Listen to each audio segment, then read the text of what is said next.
So students, topic is energy stored in a charged capacitor. किसी charge capacitor में कैसे energy charge होती है या की जाती है. The number 1 point, when a capacitor is charged by a battery, then work is done. जब हम किसी कैपेसिटर को चार्ज करते हैं तो कैसे करेंगे? किसी एक्सटर्नल सोर्स से करेंगे ना, तो बैटरी है, बैटरी से चार्ज करेंगे. तो बैटरी से चार्ज करेंगे तो इसका मतलब है कि हमको कैपेसिटर पर वर्क डन करना पड़ रहा है. वर्क डन कौन कर रहा है? बैटरी कर रही है. Then work is done by the charging battery as capacitor charges. जैसे जैसे कैपेसिटर चार्ज होगा उसके बीच में पोटेंशियल डिफरेंस भी बढ़ता जाएगा, इंक्रीज करता जाएगा. As capacitor charges the potential difference across its plates rises. More and more work has to be done. जितना ज्यादा हम वर्क करते जाएंगे, चार्ज करते जाएंगे, उतनी ही ज्यादा एनर्जी उसमें कैपेसिटर की प्लेटों में स्टोर्ड होती जाएगी, यानी उस कैपेसिटर में स्टोर्ड होती जाएगी. यानी कि the total amount of work is in charging the capacitors is stored up in the capacitor in the form of electric potential energy. ये डिफिनीशन याद कर लीजिएगा. आइए फॉर्मूला ड्राइव करते हैं.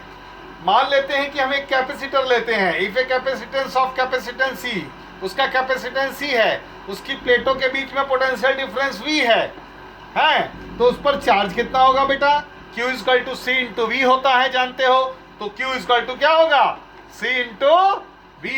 यानी अगर उस कैपेसिटर का कैपेसिटेंस C है, उसकी प्लेटों के बीच में पोटेंशियल डिफरेंस V है, तो उस पर चार्ज कितना होगा प्लेटों पर? CV. पेज नंबर 2 पे आइए.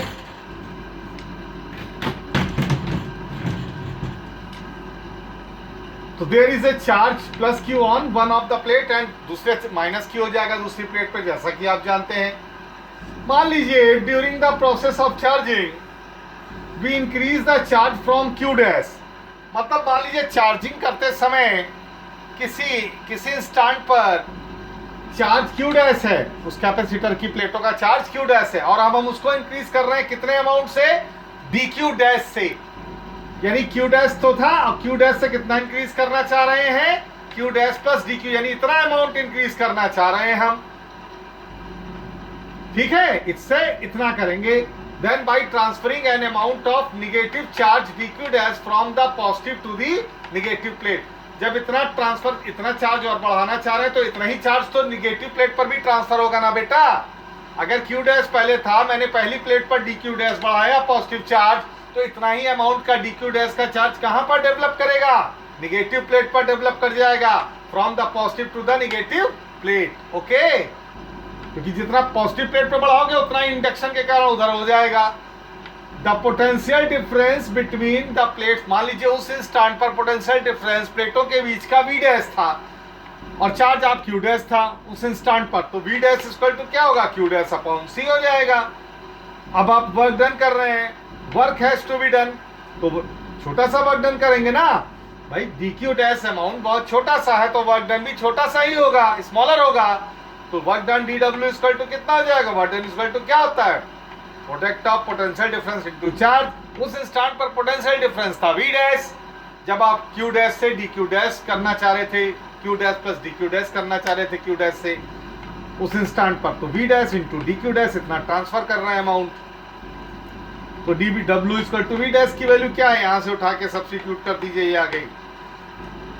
अब मान लीजिए ये तो स्मॉलर अमाउंट का मैंने इंक्रीज किया. अगर मैं कैपेसिटर को 0 से Q चार्ज तक, टोटल चार्ज Q तक अमाउंट तक जो है इसको मैं चार्ज करना चाहता हूं. If you want to increase the capacitance of the capacitor from 0 to the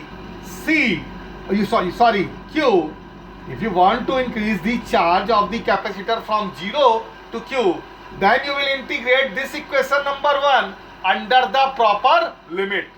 Okay, तो यही मैंने लैंग्वेज लिखी है. Now integrating equation number 1 under the proper limit. इसको इंटीग्रेशन में ले जाइए. इंटीग्रेशन ऑफ dW ये आया, integration of Q dash C dQ dash.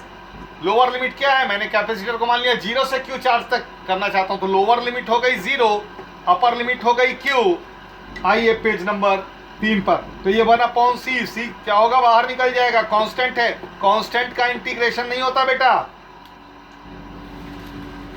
तो जब dw का इंटीग्रेशन हुआ तो w आ गया, 11th में बताया था मैंने, 1/c 0 to q dash dq dash. इसका इंटीग्रेशन क्या होगा? इंटीग्रेशन का फॉर्मूला मैंने आपको पढ़ाया था, याद कीजिए। Integration of x raise to the power n x dx क्या होता है? x टू द पावर, इसमें एक पावर ऐड हो जाती है n+1/n+1, ओके। और प्लस सी, अगर ये इनडिफिनिट इंटीग्रल है तो ये, लेकिन ये डिफिनिट है तो प्लस सी नहीं लगता है, ये प्लस सी इनडिफिनिट इंटीग्रल के लिए होता है, डिफिनिट के लिए नहीं होता है ये प्लस सी कांस्टेंट। आइए, तो q dash square, q dash की पावर 1 है, इसी को फॉलो कीजिए इस फॉर्मूले को। तो 1+1 यानी 2/2, सेम चीज आ जाएगी, जितने पावर में जाएगा उतने से डिवाइड हो जाएगा। अब अपर लिमिट और माइनस लोअर लिमिट अप्लाई करेंगे। पहले अपर लिमिट, ये q अपर लिमिट है, 0 लोअर लिमिट है, तो क्या होगा? q डैश की जगह q आ जाएगा, q²/2 माइनस, अगले माइनस करके फॉर्मूले में 0 लोअर लिमिट है, इसमें 0 रखिए, तो 0²/2, तो इसका तो अब कोई एग्जिस्ट ही नहीं करेगा, खत्म हो गई बात। तो आ गया 1/c q²/2, ओके। तो q²/2c आ गया, work done. q equal to क्या होता है? cv होता है, यहाँ cv रख दिया तो cv का whole square, that is half to c, c² v², इस c से c² को कैंसिल आउट कीजिए तो ये c आएगा, तो वर्क डन आ गया हाफ ऑफ cv²। यही work done as a stored हो जाएगा कैपेसिटर में बच्चों, इलेक्ट्रिक पोटेंशियल एनर्जी के रूप में। This is the energy U which is stored in the capacitor, यानी U equal to half q²/c equal to half of cv², और भी मॉडिफाई करके हम एक फॉर्मूला और जनरेट कर सकते हैं, हाफ c × v। कर लीजिएगा। Thank you.